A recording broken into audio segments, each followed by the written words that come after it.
Well, hello there all you absolutely magnificent people, and welcome back to another episode of An Ecologist Plays, where we talk about nature while playing games. My name is Will, and we are back in Empires of the Undergrowth, and we are going to be starting a new series today. We are going to be doing a bit of a remix. So the idea is that the Formica Ereptor ants, our colony, has escaped, and as they are progressing through the normal story levels, they are encountering new ants, and they are using their special ability to get the genes of those ants, which means I'm only allowed to play as ants that I have encountered in missions before.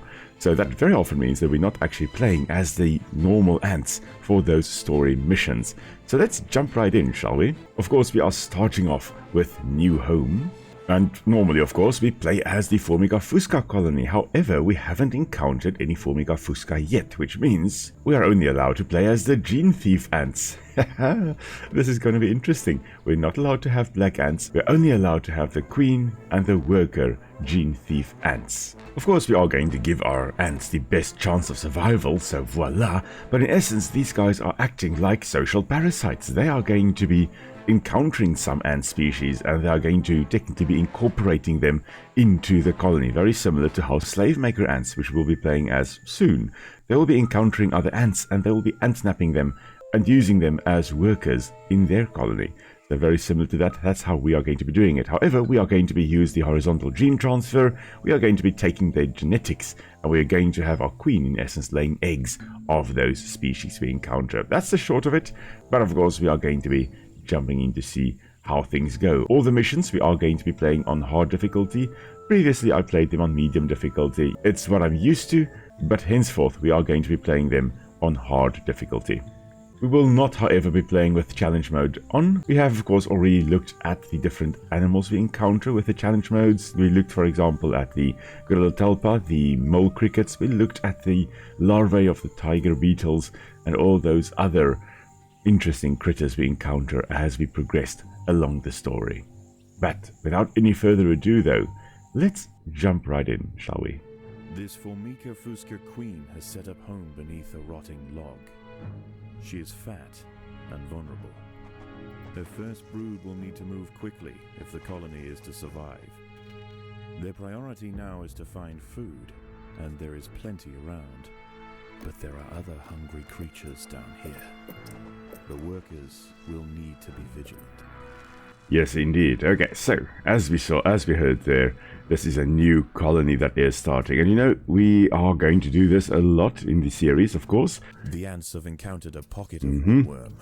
These defenseless weevil larvae will make an excellent meal for the colony. They will be butchered and carried off for processing. I absolutely love weevils. Weevils are such cool little critters. I love seeing them in the garden. But as I was saying, we will be doing this a lot. We will be starting new colonies quite a lot as we do this series, of course. And this is always the most challenging part of any colony of ants or termites or any eusocial animal we have. This is going to be the potentially most dangerous part of the colony's life, is just starting out. Because so many things can go wrong. Chance still has quite a bit of an impact at this stage of a colony's life. And luckily, we have done this quite a bit before, so we have learned a few tricks, and we hopefully will be able to do quite well this time around. Now, of course, we are just, again, digging out the safest routes to things like woodlice and woodworms and those types of things, so that we can get a lot of food quite early on and then build a nice army. But as you can see, we only have the Formica Ereptor ant workers to actually work with here. Pardon the pun. And with that dad joke there, if there are no new videos of Empires of the Undergrowth coming out soon, it does mean that our firstborn is here, because, well, we are eagerly awaiting his arrival. And when he does arrive, I am going to take a week off just to spend some quality time with him and with Nick, and to help her around the house and all those types of things as well, or more than I would normally help already. But then I will be back the week thereafter with some more videos again. Let's just quickly look at the queen here, the queen and the workers that we've got here. As is the case with many ant species, and of course with the termites as well, the queen here is much larger than the workers we see attending to her here. Now there would generally be quite a few ants tending to the queen, taking eggs away from her, putting it in the nest chambers, feeding the queen, because this queen here is so swollen, she really can't do much. She can't go and look for food, anything like that. They will be feeding her through a process known as trophallaxis. They will take food, they'll store it in the mouth cavity, and then feed the queen, and she will in that way survive. Now all the eggs she will lay here, and for the rest of her life generally, have been fertilized during her nuptial flight, during the first flight as she went out to go start a colony. And that to me is fascinating. Ants and termites, for all their similarities, are also extremely different in how the sex of the workers and soldiers and stuff like that are determined. In the Hymenoptera, so in ants and bees and wasps, they've got a system known as haplodiploidy. Haploid means that there's one copy of each chromosome. Diploid means there are two copies of each chromosome. And all these workers were laid from fertilized eggs. Eggs, in other words, that were fertilized by the sperm of a male ant. And that was during and after the nuptial flight, so before the colony was actually started. So this queen here will be storing millions potentially of sperm cells to actually fertilize the eggs for the rest of her life. And remember, in some species that lifespan can be over 20 years. So that is incredible, the fact that she can store sperm for so long in a special organ, never needing to mate again in her life. So all these ones and all the ones we make in the game are fertilized eggs. And the only time she will lay unfertilized eggs is if she is producing male alates, or the flying ants, the males that will mate with new queens to form a new colony. That's the only time she will actually lay unfertilized eggs. Now, there are some ant species where their workers can actually also lay unfertilized eggs, which can develop into males, which can then mate with new queens to either recuperate the colony if the main queen were to die, or to potentially go and start new colonies. In termites, on the other hand, there is a king that is with the queen, and he constantly mates with her. And in that case, the sex of the young is not determined by whether it is a fertilized or unfertilized egg. As far as I recall, similar to mammals and birds and many other animals, their sex is determined by, whether there is a certain chromosome present or not. So even though they are very similar, ants and termites, they are very, very much unrelated, completely different groups of insects, and we will be talking about that again as we continue the series. But they have both evolved to be what we call eusocial. Living colonies with a queen that does the reproduction, or generally does the reproduction. You've got workers, you've got soldiers, each caste doing a specific role in the colony. But this is just truly, truly fascinating. Alright, let's carry on, shall we? We have got a nice bunch of 19 workers that can now hopefully clear what we have here. I think Devil's Coach Horse beetles, yes. The workers have uncovered carnivorous larvae of Ocypus olens, the Devil's Coach Horse. They are born ready for combat, with powerful slicing mandibles for chopping up their prey. They are still small, however, and must undergo a final pupation before their armor is fully developed. If the ants are fast, they should be able to overwhelm these critters. Yeah, it actually is going quite well thus far with us and our lovely little ants here, our workers of the Formica Ereptor ants. Now, of course, Ocypus olens, the Devil's Coach Horse beetle, we are going to be encountering their relatives quite a lot later on as well. But as is so often the case, numbers, it's all a numbers game. But we're not just going for quantity, we are also going for quality. We are also upgrading some of our workers here. And once we've got a nice, strong colony here, we'll actually put in a second chamber of workers to get more numbers before we get to the big creatures we encounter. And some more Devil's Coach Horse beetles. Oh, I love seeing these little rove beetle larvae. They're such cool little critters. As mentioned in some of my previous videos, I only really recently realized that we've got a lot of rove beetles in our garden, which is absolutely wonderful. They're very often in our compost heap, which is such a nice place to actually find them as well. Whenever I'm turning over the compost, oh, there they are. And there we go. Some more. Of course, as we are running here, you can see our little arrows here, of course, as well. That's the pheromone trail, and it really is amazing. As these ants are moving from the colony to somewhere else, they are laying down a pheromone trail to make it easier for other ants to follow them. And then when they find food, they, of course, follow the trail back, but they very often will also orientate themselves using their eyes, their compound eyes, but also their ocelli, their simple eyes that they may have. Let's just quickly check here. Do our workers have ocelli? That's the question. Yes, they do. Okay, so when we're looking at our ants here, you can see here on the side of the head of the ant, this is the compound eye. You can see it has a whole bunch of dots on there. Each of those are a little lens that's bringing in light to actually detect what is going on around the ant. Now, ants have actually surprisingly poor eyesight. Some of them, like for example the bulldog ant, they can see things up to a meter away relatively clearly, but it's very blurry compared to our vision. Don't expect these ants over here to be able to play Empires of the Undergrowth. It would just be very, very blurry for them. But this is the way that they mostly see the world around them. They do have these little ocelli on top here, these little 3 pink dots on top here, just to make it easy to differentiate this. It's not actually pink in real life, it would be black in real life, but to see above them a little bit as well. These are simple eyes. And you'll find these little ocelli or simple eyes in a lot of different creatures. Bees have them, or mantis have them as well. You can very clearly see the 3 dots on a mantis head. And this is usually to detect light and for orientation. They will be using it when they are doing their nuptial flight to fly around and to know which way is up and which way is down, and to follow the sun and those types of things. But these ocelli will actually be very reduced or absent in subterranean or underground ant species. But in the species like this Formica Ereptor ant here, it is going to be using these little ocelli to actually detect light above and to orientate themselves. So they'll be using that to find their way back to the colony. And as they then find their way back, they will be laying down a pheromone trail again.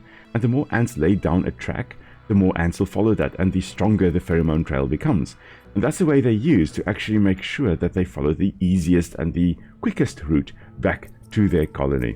The pheromone communication in ants is just simply amazing for me. I love it. Okay, we've got a whole bunch more of, I think, yeah, there we go, woodlice right over here. These woodlice will make a significant addition to the colony's larders, but they are clinging tightly to the ground. It's going to take some effort to dislodge them. Luckily, we have got nice tier 3 workers working to flip these woodlice over. That is a valid strategy, clamp down a lot of things like limpets and stuff like that. Will also clamp down if they feel threatened, because it is more difficult to actually dislodge them if they are clamping down than if they were standing up. Easy to flip them over when they're standing up, but when they clamp down, they will be more difficult to actually remove from wherever they are. Okay, I see our food stores are actually full. And that of course means we can start another chamber over here. Now of course these little woodlice would also be able to volvate, which means just rolling up into a ball, curling up into a ball to protect them even more, which really is also an awesome adaptation. It is seen in a few creatures like pangolins, like hedgehogs, the 3-banded armadillos in South America. They can also volvate. Not the 9-bandeds and so, they actually have too many plates to volvate, but the 3-banded armadillos, they can volvate or curl up into a ball. Echidnas in Australia, the spiny anteaters, the monotremes there, or the egg-laying mammals, they can also volvate. So it's found in a whole bunch of different animals. But the woodlice would also be able to volvate. And I guess there is just something natural about feeling threatened and just curling up into a ball.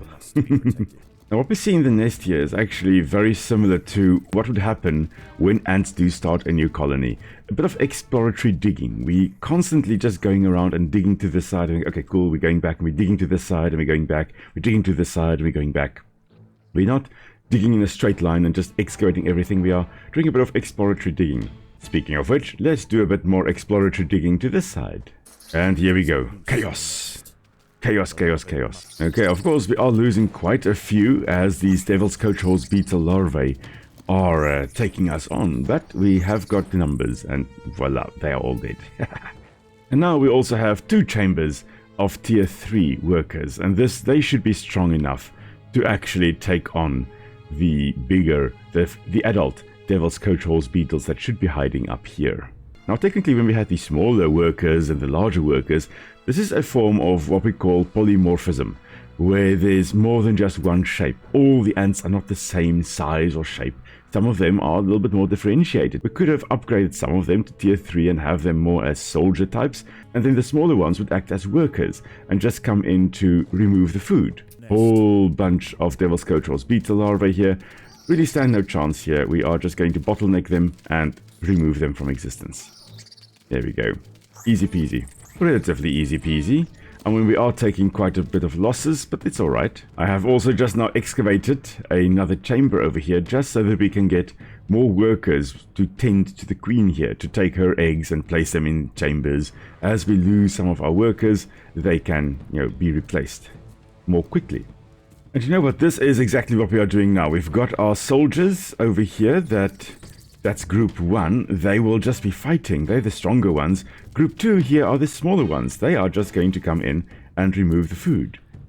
So group 1 fights, group 2 takes food back to the food chambers. Now, of course, my soldiers will just break through. There should be a big Devil's Coach Horse beetle there, and it should be spraying a noxious chemical from its glands at the back there. And what we're going to do is we're going to set our soldiers here, in essence, that they are not going to attack that one. They're going to run straight past, and then once they have actually run past the Devil's Coach Horse beetle, then I'm going to allow them to actually attack again. And that means that I'll be able to surround it. And the reason for that is because the Otripus olens, the adult there, they've got 2 smelly glands on the abdomen that they will be using to secrete a foul-smelling compound, and that's going to disorientate our ants here. It is a defense mechanism. It's a very effective defense mechanism, and we don't want our soldiers, in essence, scattering when they encounter this predator, because that compound will be sprayed in a certain direction. You are more vulnerable to it if you are in that direction of the adult beetle. Alright, so let's do this, shall we? And voila! Let's have a look here. We can see the 2 little glands right over there at the back of the Otripus olens here, the Devil's Coach Horse beetle. So that's, of course, they will bend that over. They will do a nice little secretion. They will spray a secretion from there, foul smelling, even able to deter some vertebrate predators as well. And then, even though it doesn't look like it, these beetles can fly. There are 2 wing covers over there, and under there, that's where they have their wings folded up. So the process of flying is actually to unfurl their wings and then to fly off. They can't fly with these tiny little stubby things up here. Those are not the actual wings they fly with. There are 2 membranous wings located underneath the harder shell over there.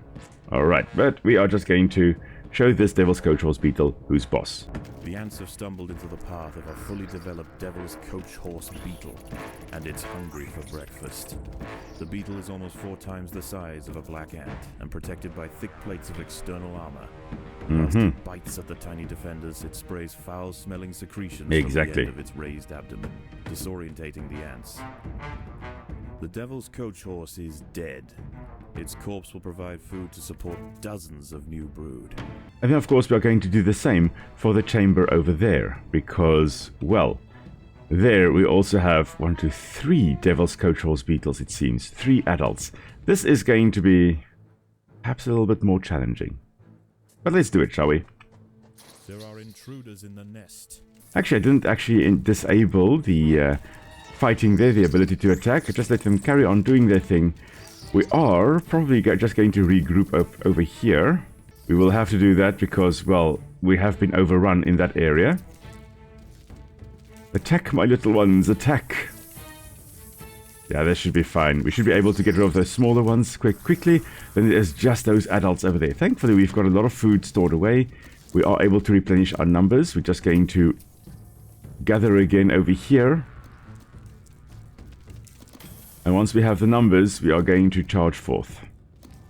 Oh, just hear that popping sound in the background. And here we go. 1 is almost dead, then we have 2 left. There we go, 2 left, and this should be sorted quite quickly. Of course, formidable jaws on the front end of these Otripus olens, of these Devil's Coach Horse beetles. There we go, secreting from the backside there, and they did. Yay! And then all our little colony over here has to contend with are these things over here, which are either woodworms or woodlice. I think these are woodlice that are just kind of chilling up here. But they're going to be, yeah, no match. No match for our workers doing their thing. Of course, our food stores are even full, so yeah, our colony really has had a great start. And that's everything, I believe. That is the end of the mission. There we go.